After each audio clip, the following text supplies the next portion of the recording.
विरार पूर्वेच्या पद्मश्री भाऊसाहेब वर्तक या शाळेच्या गेटवरती चिंचेचं मोठं झाड पडलं असल्यामुळं एक दुर्घटना झालेली आहे। आपण बघू शकता मी त्या शाळेच्या समोर आहे। जर बघितली तर शाळेच्या गेटवरती आतमध्ये जर हे जे मोठं चिंचेचं झाड होतं आणि हे झाड कोसळलं असल्यामुळं आज दुपारी 12:15च्या सुमारामध्ये ही घटना घडलेली आहे। या घटनेला शाळेचा कमान जी आहे ही पूर्णपणे तुटून खाली पडलेली आहे।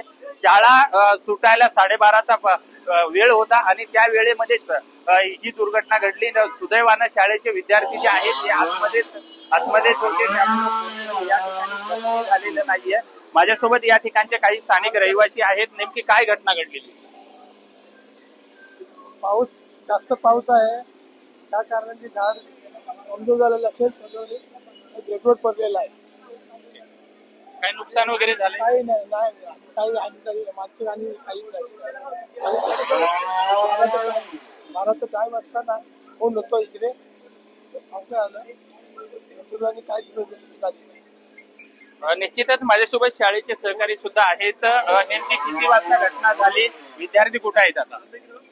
आता इंग्लिश मीडियमचे विद्यार्थी सोडलेले आहेत, मराठी मीडियमचे विद्यार्थी शाळेत आहेत आणि शाळेची दुर्घटना जो 12:15 दरम्यान झालेली आहे। त्यावेळेला शाळेची मुलं सुटत नाही, 12:30 नंतर शाळेची मुलं सुटतात। ओके, मग आता या संदर्भात पालिकेला काही सांगितलं होतं का? पत्र वगैरे दिलं होतं?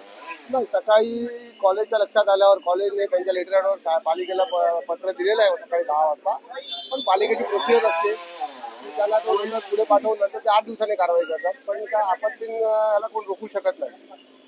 पण नेमका याला जबाबदार पालिका पकडायची?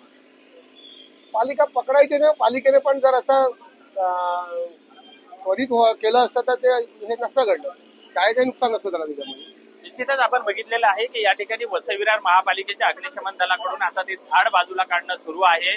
झाड जेव्हाही कलंडलेलं होतं त्यावेळेस शाळा प्रशासनाने पालिकेला या संबंधित माहिती सुद्धा दिलेली होती, मात्र त्यांच्याकडून तात्काळ कारवाई झाली नसल्याचा आरोप सुद्धा या ठिकाणी करण्यात आलेला आहे। मात्र सुदैवानं या घटनेमध्ये मात्र कोणीही जखमी झालं नाहीये।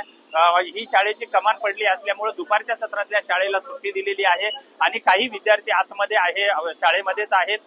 त्यांना सुद्धा आता सर्व सुरळीत झाल्याच्या नंतर बाहेर काढणार असल्याचं सांगण्यात येत आहे। विजय गायकवाड, TV9 मराठी, विरार।